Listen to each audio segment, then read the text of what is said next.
Hey guys! Welcome back to my channel. So for today's video ay ituturo ko naman sa inyo kung paano gumawa ng geometric flip invitation. Isa ito sa nakikita ko na sobrang dami nang gumagawa and madami din na nagpapagawa of course. Maliban sa sliding invitation ay isa ito sa mga nakikita ko na gusto ng mga clients or gustong ipagawa or gustong gamitin ng mga ikakasal. Wala pa akong nagagawa na geometric flip invitation. First time ko pa lang nagagawin ito, kaya iisa-isahin natin lahat ng mga kailangan dito. So kung ano yung mga kailangan natin na measurement dito, kung paano nga ba yung pag-design dito, kung paano nga ba ang back-to-back print nito, and of course kung paano din ito i-assemble para mabuo natin yung ating invitation. So sa mga mahihirapan na gumawa ng kanilang sariling layout, of course magiging available ang aking geometric flip invitation layout kapag natapos na natin lahat ng mga kailangan natin gawin. Of course, ituturo ko muna sa inyo para masubukan muna ninyo kung kaya ninyong gumawa ng ganitong layout. So of course, ang gagamitin ulit natin ay Microsoft Word or MS Word. Pero yung mga ino-offer ko na mga layouts ay ginagawa ko siya sa editing software. Para high quality or high resolution yung i-offer ko sa inyo. Pero this time, of course, dahil Microsoft Word ang karamihan na meron sa ating mga computer or sa ating mga laptop, of course, yun yung gagamitin ko para ituro sa inyo. And ngayong video naman ay ituturo ko muna sa inyo yung measurement na kakailanganin natin para magawa natin itong ating geometric flip invitation. At dahil nabanggit ko nga kanina na wala pa akong nagagawang ganito, kaya ayan, pinag-aralan ko and gumawa ako ng measurement ko dito. So, of course, hindi ko naman pwede na ipakita sa inyo ng ganito lang ito.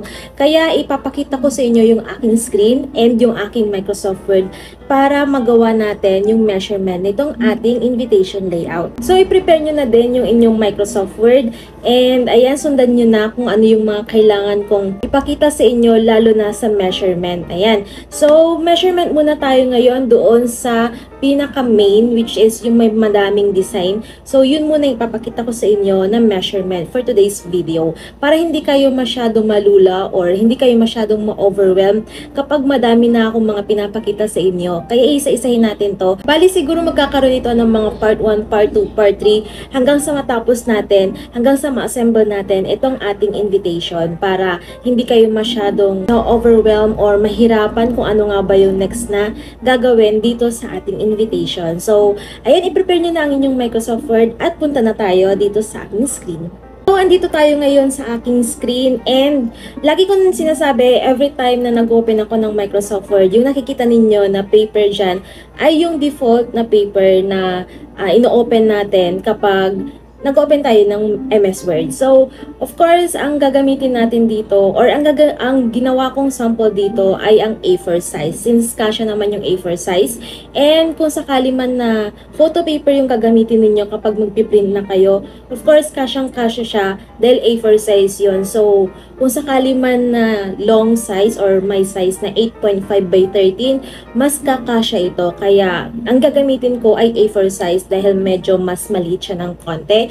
And para makita nyo na talagang kakasya siya sa A4 size. So, of course, papalitan natin itong ating paper size dito. So, pupunta lang tayo ng layout. And then, size. And, of course, piliin natin yung A4. And then, sa orientation naman, ay gagawin ko siyang landscape.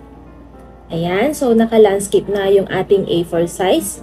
So, ang next na gagawin naman natin, ay pupunta tayo dito sa Insert, Shapes, and then, kunin lang natin tong box and i-drag lang natin.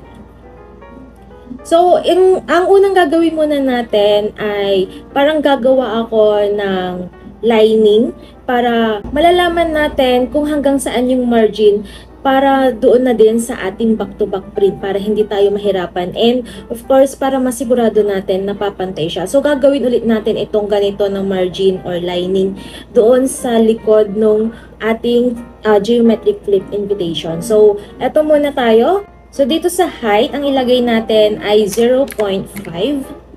And then, sa width naman, ang ilagay natin ay 11.7. And then, enter. And then, ito, ilagay lang natin dito sa pinakataas. Isagad lang natin siya. And then, dito sa shape fill, tanggalin natin yung kanyang kulay. And ang lagi kong ginagamit dito sa outline ay itong light gray. Okay? Next naman ay ipindot ninyo sa inyong keyboard ang Ctrl-C and Ctrl-V.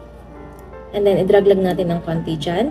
Next ay, dito sa height, palitan natin ito ng 8.3. And then, yung width, palitan naman natin ng 0.15. And then, ilagay natin to dito sa pinakasagad sa may left na area. Yan. Okay? Next naman, ay pwede na rin natin gamitin to para hindi tayo paulit-ulit. I-copy and paste na lang ulit natin to.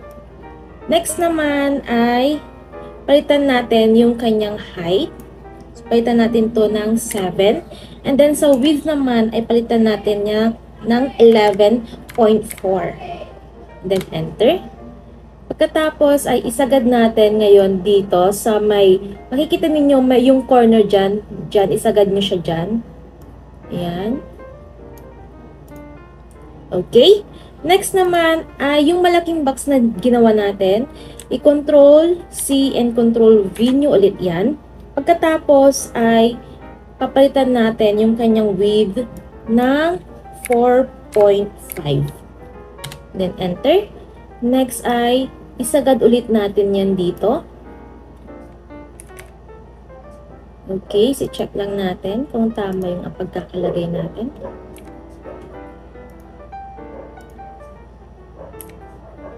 Check lang natin. Okay. Next naman, yung ginawa natin na mas maliit na box, i-copy and paste ulit natin yan. And then, i-drag naman natin banda dito sa gitna. Ayan. So, parang magkakaroon tayo ng dalawang rectangle dyan. Next naman ay i-copy and paste ulit natin to. And then, dito naman sa width ay palitan natin ito ng 2.25. And then, enter. Next ay ilagay naman natin ditong side. So, parang magiging kalahati siya nitong isang malaking box natin dito. Ayan. So, ganyan yung kanyang itsura. Next naman ay punta tayo ng insert, shapes, and then hanapin ninyo yung ganitong shape which is hexagon. So, meron siyang 6 sides.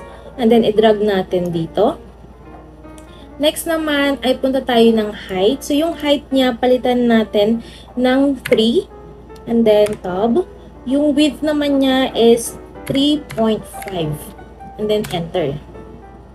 Pagkatapos, sa shape fill, of course, tanggalin natin yung kanyang fill. And sa outline, ay magiging light gray. And then, ang next na gagawin natin, ay iikot natin ito ng 90 degrees. Ayan. Pagkatapos, makikita ninyo yung mga box na yan, dapat naka-align siya dito sa may line sa gitna. So, ilagay lang natin na ganyan. So, ibaba lang natin ng konti dahil meron pa akong isang ilalagay na line. So, yung line na nandito sa pinakataas, yung pinakamahaba dyan, i-copy and paste lang natin yan. And then, ilagay natin dito sa baba nung line na pinagkopyahan natin. And then, ito, isasagad natin kung nasaan yung line na yon. Ayan. So, isasagad natin dyan.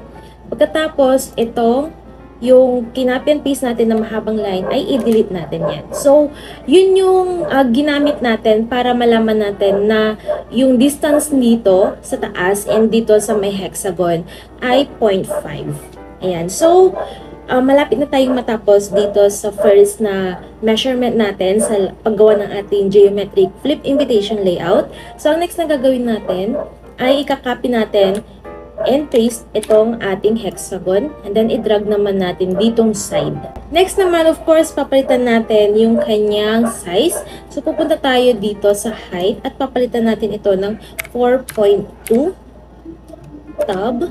And then, yung width naman is 6. And then, enter. Pagkatapos, ilagay lang natin dito sa center. Center nitong pangalawang box natin.